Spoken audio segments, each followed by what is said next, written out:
네, 성경 정독반입니다. 욥기 31장 우리 한 절 한 절 읽어 나가고 있는데요. 이제 오늘 31장의 후반부를 우리 마지막으로 읽으시면 되겠습니다. 자, 31장은 어떤 면에서 중요한 장이라고 그랬습니까? 욥의 최종 변론이 끝나는 장입니다. 친구들과 계속 논쟁하다가 친구들이 어떤 면에서는 기법을 했습니다. 계속 번갈아 가면서 욥과 이 변론을 하다가 욥이 끝까지 그들의 주장을 받아들이지 않고 자신의 무죄를 계속 주장하게 되는 그 마지막이 31장으로 욥의 말이 모두 그치니라 이렇게 나오는 거죠. 31장 40절에 욥의 말이 그치니라 이렇게 40절로 끝이 나고 있습니다. 그러니까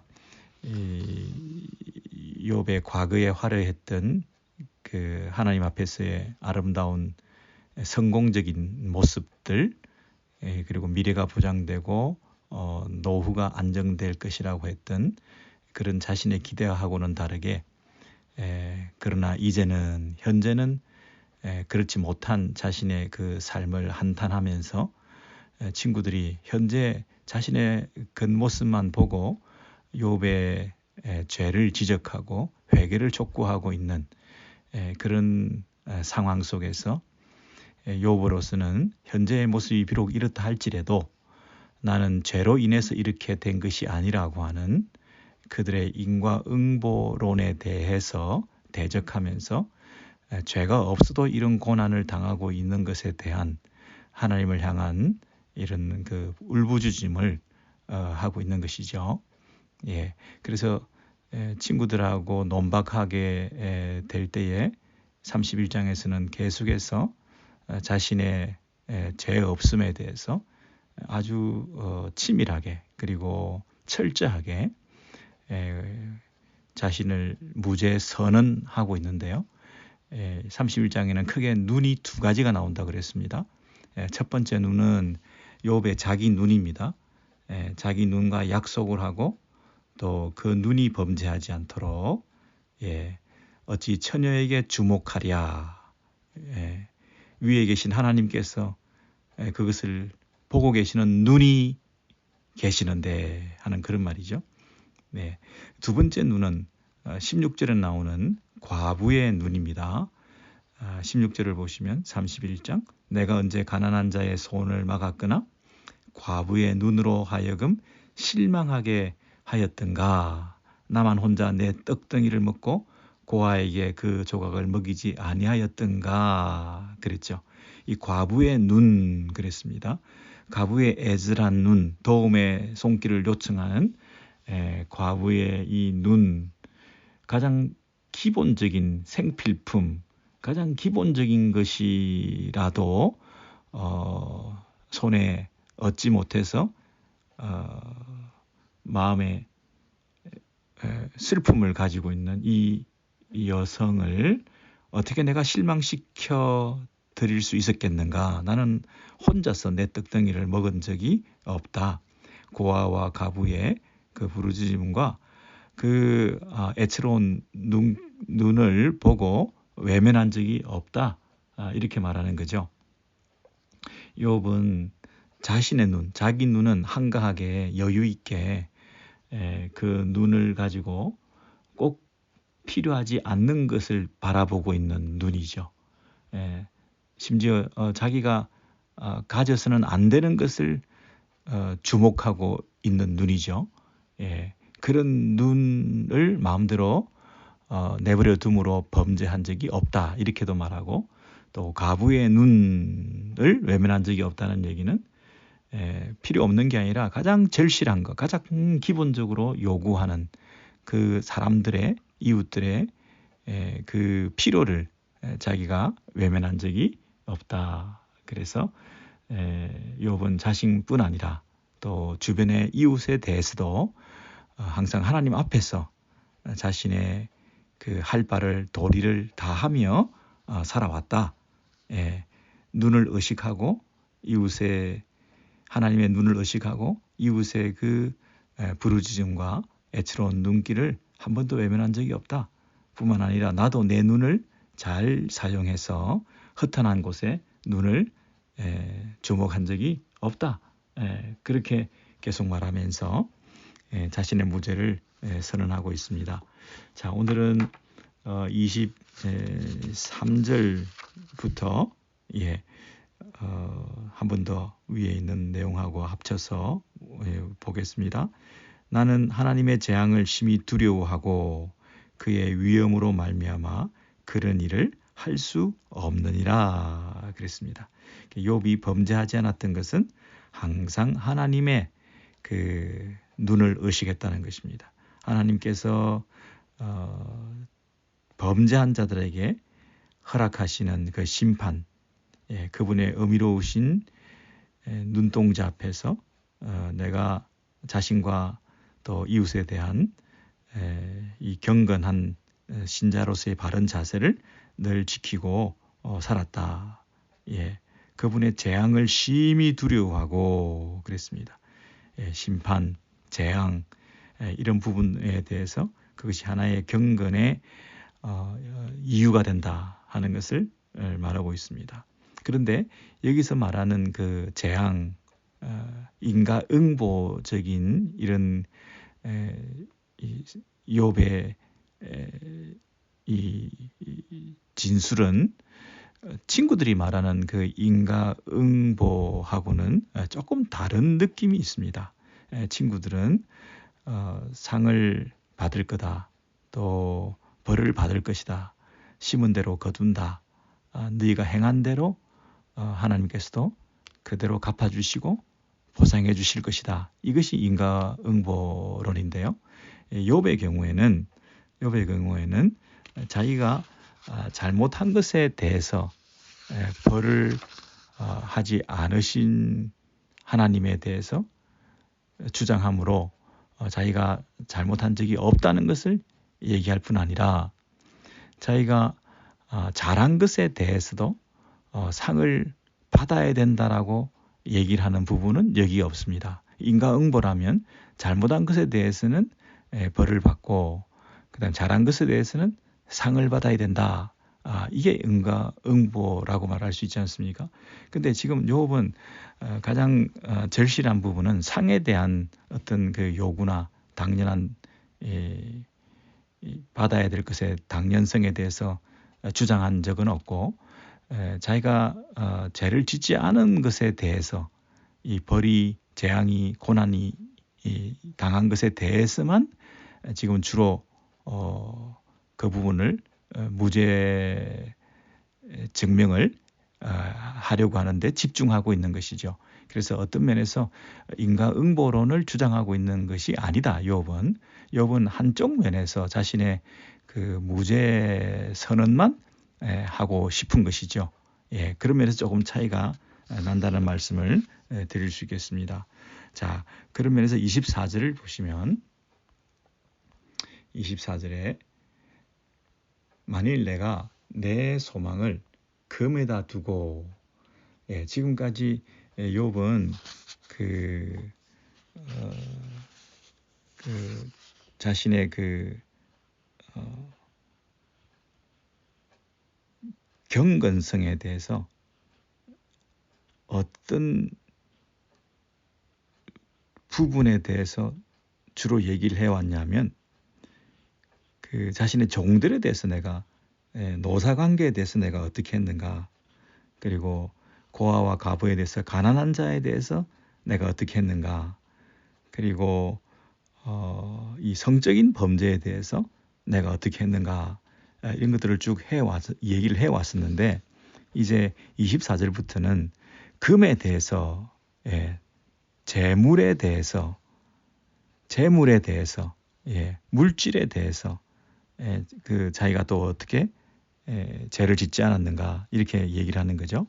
그러니까 우리가 경건성의 어떤 그 다양한 분야가 있다는 것을 우리가 여기서 알 수 있습니다. 욥은 자기 삶을 이렇게 노트에 적어보면서 내가 거룩하게 살았는가, 내가 죄를 지었는가, 내가 어떤 부분에서 하나님 앞에서 어렵지 못한 삶을 살았는가, 이런 부분들을 정리해 볼 때 이렇게 삶의 다양한 부분을 이렇게 목록을 만들 수 있다고 하는 게 욥으로서는 참 삶의 전형적에서 하나님 앞에서 거룩하게 살려고 애를 썼다는 것을 우리가 느낄 수가 있죠. 나는 그저 헌금을 잘했습니다. 나는 주의를 잘 지켰습니다. 하는 차원에서만, 나는 성경을 읽었습니다. 하는 차원에서만, 나는 예배 잘 드렸습니다. 이런 차원에서만 나는 떳떳하다. 나는 죄를 짓지 않았다. 하나님 앞에서 벌 받을 이유가 없다. 이렇게 생각하는 것은 너무 좀 얕은 것이죠. 욥은 전 생활의 영역에서, 다양한 분야에서, 여러 가지 방면에서 자기의 그 무죄성을 주장하는 것을 보면, 이런 것을 이제 역으로 보면, 야, 욥은 평소의 삶이 다양한 방면에서, 여러 분야에서 단순히 제사 드리고 예배 드리는 그 문제뿐 아니라, 종교적인 영역뿐 아니라 일상생활 가운데 주인과 종의 관계에서나, 또 물질에 대해서나, 또 자신의 그 영적인 상태를 점검할 수 있는 여러 가지 분야에서 자기가 하나님 앞에서 바로 살려고 발버둥 쳤다고 하는 것을 여기서 반증하는 거죠. 특별히 24절을 보시면, 내가 물질에다가 소망을 두었다고 한다면, 그리고 순금에다가 내가 너를 의지한다. 그렇게 물질에 대한 의지하는 마음, 물질을 소망 삼는 그런 모습으로 내가 살았다고 한다면, 그렇죠? 25절, 만일 재물의 풍부함과 손으로 얻은 것이 많음으로 기뻐하였다면, 여기는 그 물질을 의지하고 또 그 물질을 의지한 결과로 그 물질을 많이 얻었을 때 재물의 풍부함과 그리고 손으로 얻은 것이 많음으로 내가 기뻐하였다면, 이 부분이 아까 말씀드린 대로 제가 그 인과응보의 일반적인 틀하고는 조금 다르다 이렇게 말씀드렸습니다. 왜냐하면 물질이 많고 재물이 풍부하고 손으로 얻은 것이 많으면 이 사람은 물질적으로 부유한 자죠. 물질적으로 부유하다는 얘기는 하나님의 축복을 받았다는 얘기입니다. 하나님의 축복을 받았다는 것은 하나님의 뜻대로 살았다는 것입니다. 하나님의 뜻대로 살았다는 것은 지혜가 뭔지를 안다는 사람입니다. 그래서 지혜로운 삶이 하나님 뜻대로 사는 삶이고, 하나님 뜻대로 살기 때문에 하나님의 복을 받은 사람이고, 하나님의 복을 받고 물질이 많고 재물이 풍부하면 그 사람은 지혜자다, 이렇게 말할 수 있는 거죠. 이것이 부자의 이 당시로서는 고대 사이에 물질이 많다, 부자다, 이것은 바로 지혜자다, 하나님의 축복을 받고 하나님 뜻대로 산 사람이다, 이렇게 평가받을 수 있는 그런 외형적인 조건을 갖추었기 때문에 인과응보하고는 조금 다른 거죠. 우리가 보는 입장에서는요. 인과응보는 심은 대로 거두고 물질이 이 복을 많이 받았을 때에 그는 지혜롭게 잘 살았다라고 하는 그런 방식으로 얘기를 하지만, 지금 이 욥은 어떻게 얘기한다고요?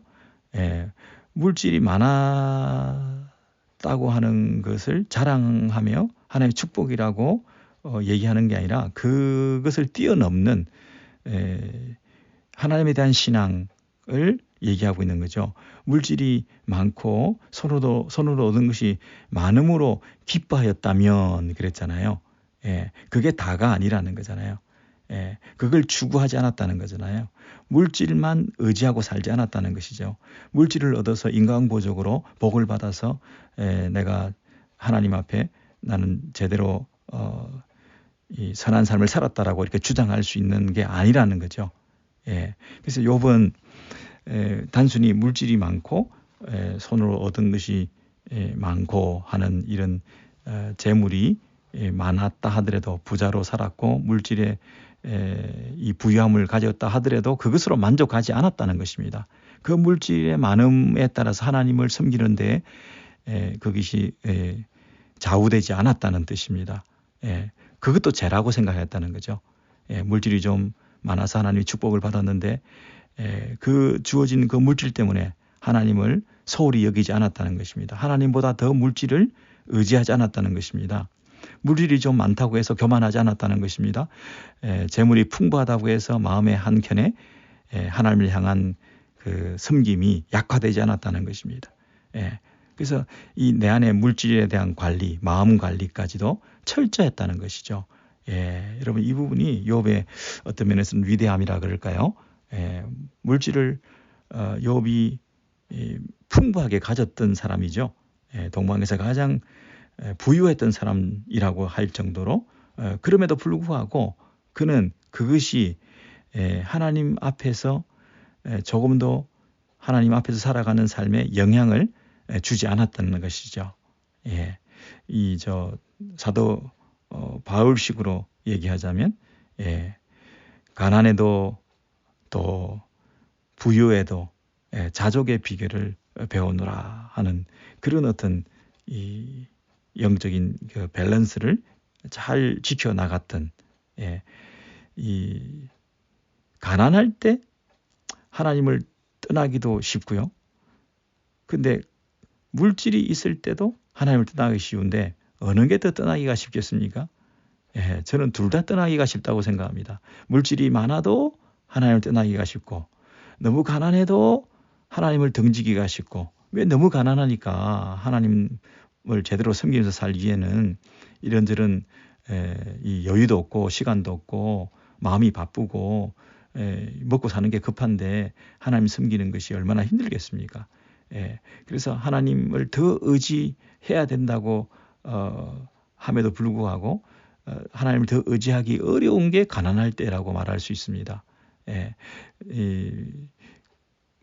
물질이 부유할 때에는 더 하나님 앞에 감사와 찬양의 제사를 드리며 그 하나님이 주신 그 물질을 하나님 뜻대로 더 사용하기 위해서 더 하나님께 묻고 하나님께 더 가까이 가고 해야 됨에도 불구하고 또 그렇게 물질의 부유함으로 하나님을 찾는 것이 등한히 할 때가 있습니다. 그래서 어떤 면에서나 자족의 비결, 항상 하나님 앞에서 동일하게 신실한 믿음을 지킨다는 것이 얼마나 어렵겠습니까? 그럼에도 불구하고 욥은 그러지 않았다는 것입니다. 물질이 많음으로 인해서 그것을 가지고 내가 기뻐하지 않았다. 이 부분이 25절까지고요. 26절은 이제 또 다른 면에서 또 다른 삶의 영역에서 그가 어떻게 죄를 짓지 않았는가를 얘기하는데 만일 해가 빛남과 달이 밝게 뜬 것을 보고 여러분 해, 달 이것이 빛이 나고 밝게 떴을 때 그것이 주는 감동이 있습니다. 그죠? 아름다움이 있습니다. 신비함이 있습니다. 그래서 이 천체를 주신 하나님께 그 아름다움의 원천이신 진정한 아름다움이신 하나님을 높이고 찬양하는 이쪽으로 가지 않고 천체 숭배로 가게 될 때가 있죠. 그래서 내 마음이 슬며시 유혹되어 그 부분이죠. 27절. 내 마음이 슬며시 유혹되어 자연을 주신 하나님을 높여드리지 않고 자연 자체에 내 마음이 뺏기는 그래서 그 해와 달을 보고 내 손에 입을 맞추었다고 한다면 이 말은 그 해와 달에 대한 자신의 경이로움의 표현이죠.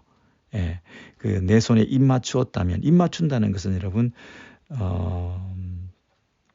마음을 준다는 거죠.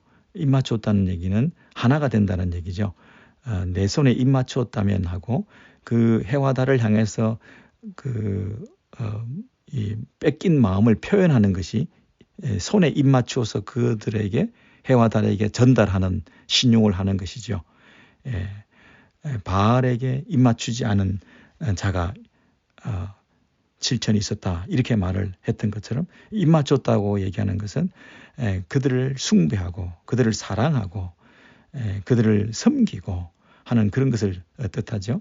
그래서 멀리 있는 해와 달을 향해서 바로 입맞출 수 없으니 내 손에 입을 갖다 대 입에 내 손을 갖다 대는 거, 이게 맞습니다. 손에 입을 갖다 대는 게 아니라 입에 손을 갖다 대면서 그 해와 달을 향해서 신용을 하는 거죠.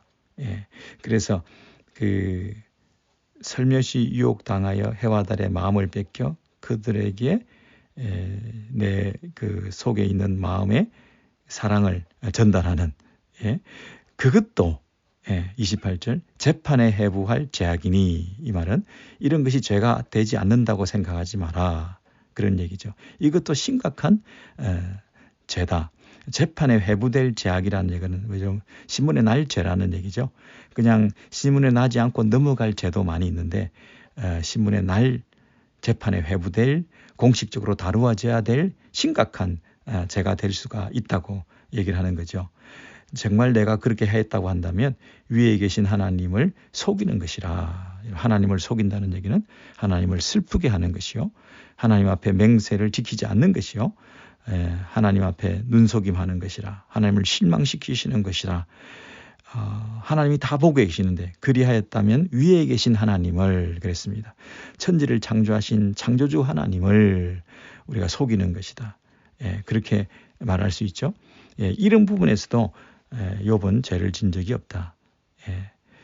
그리고 29절에는 내가 언제 나를 미워하는 자의 멸망을 기뻐하고, 여러분 원수는 사랑의 대상인데 좀 소극적으로는 원수까지는 사랑하지 못하고 이웃은 사랑하라, 이렇게 말하기도 하잖아요. 근데 이웃을 사랑하는 대신에 나를 미워하는 원수에 대해서는 미워할 수도 있는 것이다, 이렇게 잘못 해석하는 수도 있잖아요. 이웃을 사랑하라, 이 말은 원수는 미워하라, 이렇게 오해하는 수도 있잖아요. 그런 죄도 자기는 지은 적이 없다, 이렇게 얘기하죠. 내가 언제 나를 미워하는 자의 멸망을 기뻐하고, 원수가 잘못되는 것을 내가 기뻐하고 그가 재난을 당함으로 즐거워하였던가. 이게 무슨 구체적인 액션을 취한 게 아닙니다. 어떤 심각한 행동으로 그들에게 타격을 준 게 아닙니다. 그냥 마음에 기뻐했다, 즐거워했다, 그런 정도의 감정의 동요, 이것도 내가 한 적이 없다는 것입니다. 여러분 원수가 잘못되면 속으로 기쁠 거 아니겠습니까? 나를 미워하는 자가 어려움을 당하고 재난을 당했을 때에 속으로 이 고소하다, 이런 생각을 하고 흐뭇한 미소를 지은 적은 없다는 것입니다. 그런 적이 없을 뿐 아니라 실상은 나는 그가 죽기를 구하는 말로 그의 생명을 저주하여 내 입이 범죄하게 하지 아니하였느니라. 내가 입 밖에도 이런 어떤 마음을 표현한 적이 없다. 내 입술에 이런 것을 머금은 적도 없다. 그가 잘못되기를 바라고 그들을 저주하는 그런 말을 내가 한 적도 없다. 그렇게 말하고 있습니다.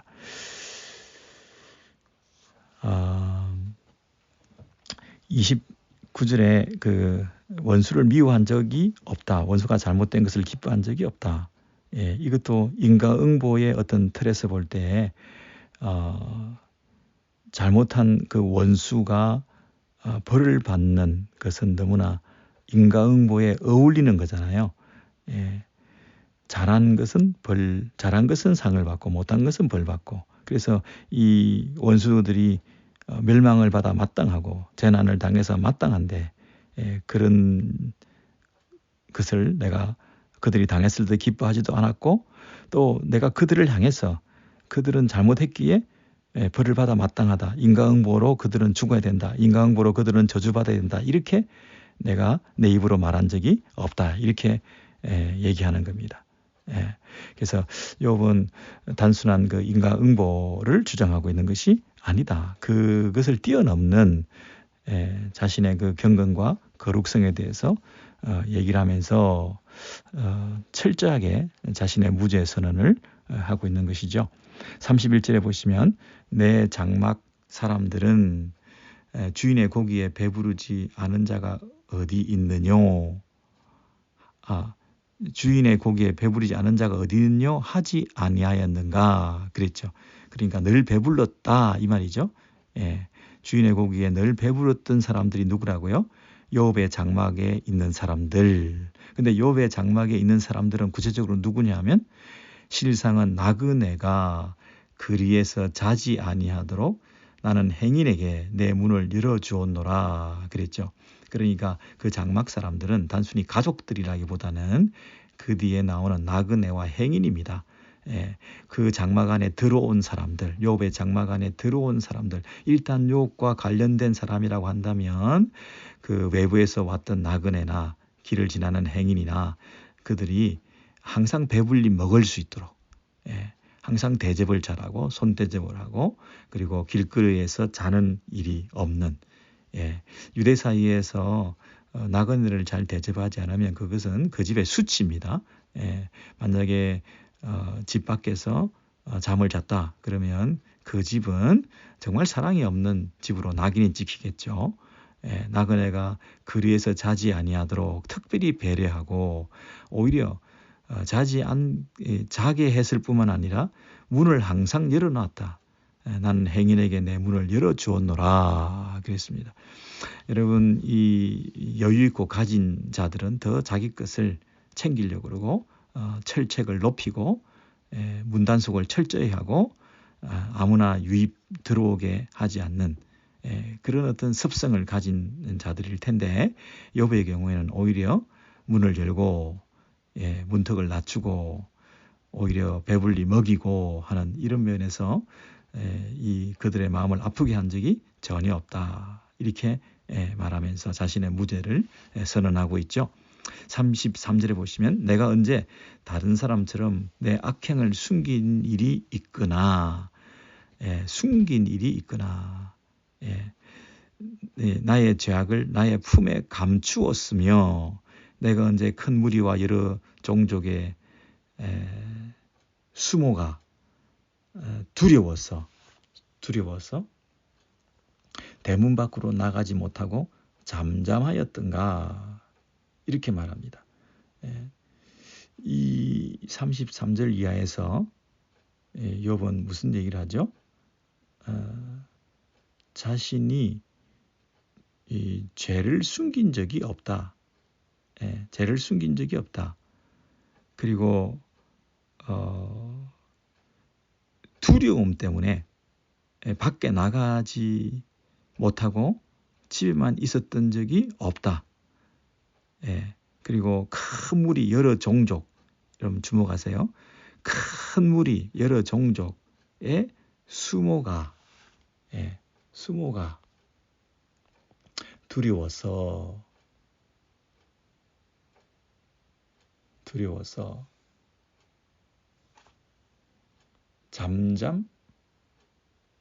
잠잠하였던가. 그 주변의 사람들이 비웃거나 그 조롱을 할지도 모르기 때문에 내가 지은 죄 때문에 그 지은 죄에 대해서 비난하게 될지도 모르기 때문에 내가 문 밖에 못 나간 적이 어디 있던가. 그 말은 나는 당당해서 죄를 짓지 않았기 때문에 한 번도 그런 어떤 사람들의 시선을 두려워하여 집안에만 있었던 적이 없다. 그런 얘기죠. 그리고 내 품에 죄를 감추고 있었던 적이 없다. 내 악행을 숨긴 적이 없다. 그 말은 숨긴 거나 가릴 만한 죄를 짓지 않았다. 이런 뜻이죠. 숨기거나 가릴 만한 죄를 짓지 않았다. 두려워서 숨겼던 적이 없다. 내가 숨어서 두려워하며 숨어 있었던 적이 없다. 집 안에만 있었던 적이 없다. 두려워서 숨어 있었던 적이 없다. 여기 제가 계속 반복해서 말씀드리는 이유를 아시겠나요? 두려움과 숨음, 숨음과 두려움 그리고 죄 누구를 연상합니까?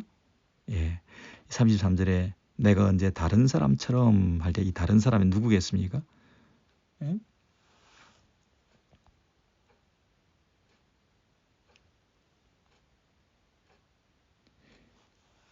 내가 언제 다른 사람처럼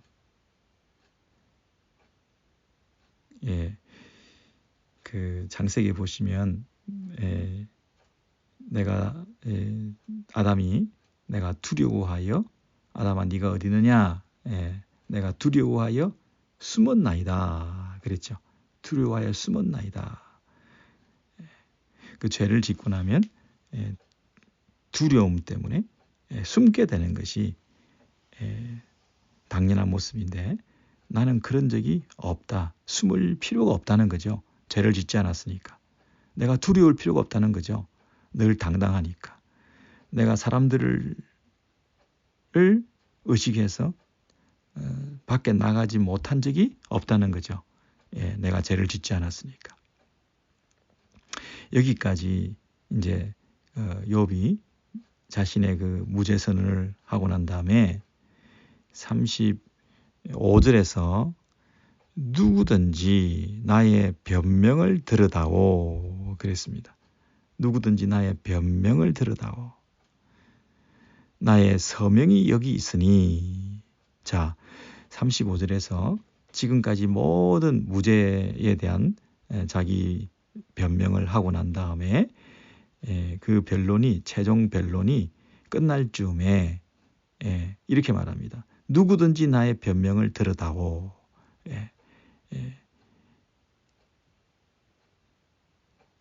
자기가 하는 그 말들에 대해서 떳떳하고 자신이 있으니까 누구든지라는 말을 쓴 거죠.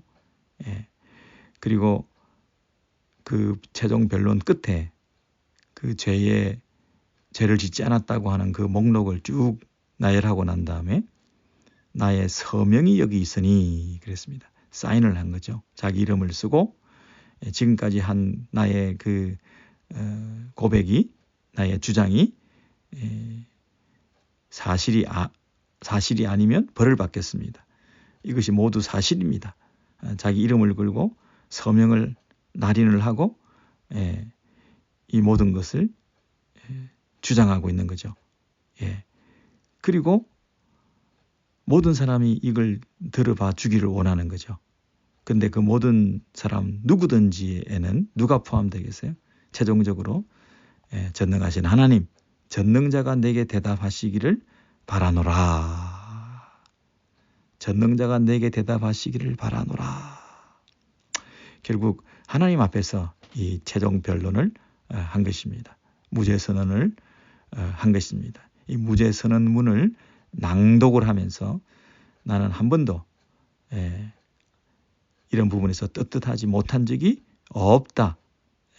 다른 사람처럼 마치 자기가 세컨 아담, 두 번째 아담인 것처럼 첫 번째 아담이 죄를 짓고 자신의 악행을 숨기기 위해서 하나님 앞에 낯을 피하여 두려워서 숨었던 그 모습을 연상할 때에 그 사람처럼 하지 않고 이제 아담, 두 번째 아담, 마치 이 욥은 하나님 앞에서 떳떳하게 서명을 하면서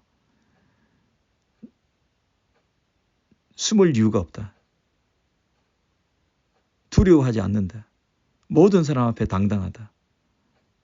그리고 당신한테도 전능자가 내게 대답하시기를 바라노라. 하나님 앞에서 숨을 이유가 없다. 하나님 앞에서 두려워할 이유가 없다. 왜냐하면 죄를 짓지 않았기 때문이다. 이렇게 마지막 변론을 마치고 있습니다. 여러분 어떠신가요? 이 욥의 그 무죄서는 첫 번째 창세기의 그 아담하고 대비되는 예수 그리스도, 그 아담이 이루지 못했던 것을 온전히 이루신 두 번째 아담으로 오셔서 그 두 번째 아담에게 붙어있는 모든 자들에게 이 죄 용서의 구원의 선물을 예수 그리스도 안에서 주시고자 하셨던 하나님 앞에서 무죄한 그분이 모든 죄인들을 위해서 대신 죽으신 그 순종의 삶을 끝까지 살아가심으로 하나님 앞에서 당당히 다시 부활하시고 하늘에 오르시고 하나님 우편에 앉으셔서 당신의 사역을 완수하셨던 그 모습을 우리가 생각하면서 그 두 번째 아담이라고 하는 얘기는 세 번째 아담이 있다는 뜻이 아니라 첫 번째 아담에 대해서 두 번째 아담이라는 뜻이요. 첫 번째 아담이라는 면에서 마지막 아담이라는 뜻입니다. 두 번째 아담이라는 얘기는 마지막 아담이라는 뜻이죠. 그 예수 그리스도의 예표가 되고 모형이 되는 욥이 첫 번째 아담을 비교해서 자신의 무죄성을 드러내고 자신은 숨을 이유가 없고 모든 사람 앞에서 당당하고 두려워하지 않는다고 하는 이런 표현을 쓴 것은 참으로 신기하고 놀라운 성령님께서 영감하여 주신 이 귀한 말씀이 아닐까. 이 배경에 이 배후에 숨어 있는 이 놀라운 신학적인 이 일맥상통함 하나로 이 통일성을 이루고 있는 욥기에서도 발견하는 예수 그리스도, 욥기에서도 발견하는 아담, 그것을 연결하는 첫 번째 아담과 마지막 아담을 연결하는 욥의 예표적 이 삶, 이것이 오늘 우리가 깨달을 수 있는 귀한 말씀이 되겠습니다. 그런데 그 욥이 하나님을 향해서 하나님께서 나의 무죄 선언에 대해서 어떻게 생각하시는지 대답해 보십시오. 저등자가 내게 대답하시기를 바라노라 그랬습니다. 근데 그 전능하신 하나님 앞에서 어큐즈하는 사람들이, 고소자들이 있다. 마치 예수 그리스도의 십자가를 향해서 그 예수를 고소하고 고발했던, 무죄한 예수 그리스도를 죽이려고 했던 그 고발자가 있다고 한다면, 나를 고발하는 자가 있다고 한다면 그에게 고소장을 쓰게 하라. 내가 그것을 어깨에 매기도 하고, 그것이 뭡니까? 고소장이겠죠. 나를 고발하는 자가 있다면 내가 그 고발장을 어깨에다 매기도 하고 왕관처럼 머리에 쓰기도 하리라. 이 어깨에 맨다는 얘기는 사람들 앞에 다 보여주고 왕관처럼 머리에 쓰면서 그 아주 그 고소장을 숨기지 않겠다는 뜻이죠. 그 고발장을 없는 것처럼 여기지 않고 떳떳하게 다 드러내어서 정말 그 고발장이 참된 것인가, 아니면 내가 무죄한 것이 참된 것인가, 내 말이 맞는가, 그 고소하는 자들의 말이 맞는가를 만천하에 드러내어서 보여주기를 원한다는 거죠. 그만큼 떳떳하다는 얘기입니다. 그만큼 죄에 대해서는 당당하다는 것입니다. 어떤 모함과 어떤 이 고발을 한다 하더라도 자신의 그 떳떳함은 증명될 수 있다라고 확신한다는 것이죠. 그래서 자신의 걸음의 수효를 알려주겠다. 37절, 내 걸음의 수효를 그에게 알리고 한 걸음 한 걸음, 한 발자국 한 발자국, 그 걸음의 수효를 그에게 알리겠다. 그 얘기는 그만큼 투명하다는 얘기입니다. 그만큼 명명백백하게 자신의 그 삶이 철저하게 하나님 앞에서 하루하루 살아왔다는 얘기입니다. 하루도 부끄러운 날이 없었다는 얘기입니다. 한순간도 이 흐트런 짓을 한 적이 없다는 그런 얘기겠죠. 한 걸음 한 걸음 매일매일 내 걸음의 수효를 그에게 알리고 왕족처럼 그를 가까이 하였으리라 그랬습니다. 왕족처럼이라는 말은 그 고발하는 자를 이렇게 우대한다는 얘기입니다. 고발자를 홀대한다는 얘기가 아니고요. 나를 고발하는 자, 나의 죄를 지적하는 자에 대해서 그를 어디 숨겨놓거나 나타나지 못하게 하거나 아니면 사람을 보내어서 억압하거나 하지 않고 그들을 왕족처럼 우대하며 가까이 하겠다. 얼마든지 얘기하라는 거죠. 얼마든지 자기의 그 주장을 나를 향해서 해보라는 것입니다. 그만큼 이 욥이 이 자신의 그 죄에 대해서, 무죄함에 대해서 당당하게 얘기를 하고 있다는 것이죠. 여러분 어떠신가요? 이런 주장을 할 수 있는 사람이 세상에 누가 있겠습니까? 욥과 같은 사람이 이 일을 할 만큼 하나님의 칭찬과 하나님의 인정을 받을 만큼 이런 그 욥의 거룩한 모습을 우리가 배우게 됩니다.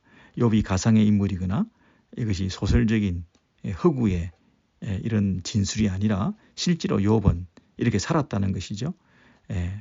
완전한 그 무죄를 선언할 만큼 이 죄가 없는 사람은 아니었지만 이런 부분에서 자신의 재앙과 고난의 삶을 살아야 될 이유라고는 발견할 수 없는 자신의 거룩한 경건성을 정말 주장할 만큼 이렇게 철저하게 살았던 사람도 있다는 것입니다. 그러니까 하나님 앞에서 인정을 받을 정도죠. 사탄과의 시험에 욥을 대표주자로 내세울 만큼 이렇게 하나님 앞에서 철저히 살았던 삶이 이 땅에서도 가능하다는 것을 우리에게 보여주는 것이죠. 그러나 더 궁극적으로 완전한 무죄성을 가진 분은 욥이 예표하는 예수 그리스도 안에서 해결될 수 있다는 것을 말할 수 있겠죠. 네, 내 걸음의 수요를 그에게 알리고, 여러분 이 부분에 밑줄을 치시고 여러분이 어떻게 살았는지 한번 생각해 보십시오. 내 걸음의 수요를 그에게 알리고, 한 걸음 한 걸음,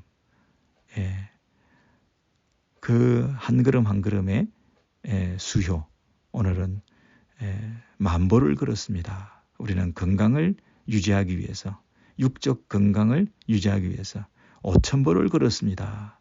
그 수요를 사람들에게 알리고 나는 오늘 몇 발자국을 걸었습니다. 우리가 이렇게 얘기하기 쉬운데 영적으로 하나님 앞에서 거룩하고 경건하게 살아가기 위해서 한시도 한순간도 내 마음이 흐트러지지 않고, 내가 다른 것에 주목하지 않고, 눈에 범죄를 짓지 않고, 마음을 악한 것에 두지 않고, 그렇게 이 노사관계나 주인과 종의 관계나 또는 이 고아와 가부의 관계에 있었으나 모든 부분에서 내가 최선을 다해서 하지 말라고 한 것을 하지 않았을 뿐만 아니라 하라고 한 것을 안 하는 죄를 짓지 않고, 하라는 것을 하고 하지 말라는 것을 하지 않고 하는 그런 죄, 그리고 적극적으로 이것을 하지 말라고 하는 것을 하지 않은 정도가 아니라 섬기고 사랑하고 베풀고 나누고 하라고 하는 그런 삶에 대해서도 적극적으로 순종하고 살았던 이런 하루하루의 걸음의 수요를 우리가 하나님 앞에 내어놓을 수 있을 것인가? 그런 부분에서 자신을 돌아보게 만드는 것이죠. 38절에 만일 내 발이 나를 향하여 부르짖고 밭이랑이 함께 울었다고 한다면, 만일 내가 값을 내지 않고 그 소출을 먹고 그 소유주가 생명을 잃게 하였다고 한다면, 그러니까 내가 노동하지 않고 남의 노동을 이용해서 내 마음대로 먹고 마시고 했을 때 그 상대방이 생명을 잃게 한다. 이 생명을 잃는다는 것은 호흡을 잃게 한다는 말인데, 다르게 번역하면 단식하게 한다. 한숨 짓게 만든다. 실컷 노동한 사람이 그 대가를 보상을 받지 못하고 다른 사람에 의해서 그것이 낭비될 때에 그 열심히 수고한 자들은 얼마나 고통하고 마음이 아프겠습니까? 절대로 다른 사람의 노동의 대가를 우리가 정당하게 지불하는 그런 훈련과 연습을 하셔야 됩니다. 너무 공짜를 바라시거나 그냥 남의 비즈니스에 가서 그냥 대접받기를 즐겨한다든가, 그건 옳지 않다고 지금 말씀하고 있는 거죠. 만일 내 밭이 나를 향하여 부르짖고 밭이랑이 함께 울었다면, 이 말은 노동에서의 어떤 착취, 다른 사람들에게 수고한 대가를 지불하지 않았을 때 그 밭이 부르짖고 밭이랑이 울고 있다, 이렇게 말을 하는 거죠. 그리고 만일 내가 값을 내지 않고 그 소출을 먹고 그 소유주가 생명을 잃게 하였다고 한다면, 마음을 아프게 만들었다고 한다면, 자신의 그 노동의 대가에 합당한 대가를 지불받지 못해서 그들이 잘 먹지 못하는 일이 벌어졌다고 한다면, 밀 대신에 가시나무가 나고 보리 대신에 독보리가 나는 것이 마땅하니라. 이런 저주를 받는 것이 마땅하니라. 그렇게 자신이 잘못한 것이 있다고 한다면 이를 벌을 받아서 내가 마땅하다. 이렇게 말을 하면서 나는 그렇게 살지 않았다. 라고 끝까지 주장을 덤으로 지금 덧붙여서 하고 있습니다. 나그네와 난민에 대해서, 이웃에 대해서, 행인에 대해서, 원수에 대해서, 천체 숭배하는 것에 대해서, 재물과 물질에 대해서, 그리고 이 노동자에 대해서, 그리고 땅에 대해서 심지어 다 언급하면서 자신은 만약에 이렇게 하지 않았다고 한다면 내가 벌을 받아 마땅하다. 그러므로 나는 그만큼 철저하게 하나님 앞에서 첫 번째 아담하고는 다르게 죄로 인해서 숨고 두려움으로 인해서 자신을 감추고 그렇게 하지 않았다고 하는 철저히 떳떳하고 당당하다. 그 떳떳하고 당당하다고 하는 것을 모든 사람에게, 모든 족속에게, 그리고 당신 전능자이신 하나님 그분께 내가 이것을 서명하여 날인하여 제출하니 당신이 판단해 주십시오. 나의 서명이 여기 있으니 전능자가 내게 대답하시기를 바라노라. 그렇게 결론을 냈고 욥의 말이 그치니라. 이렇게 31장까지 마무리가 되었습니다.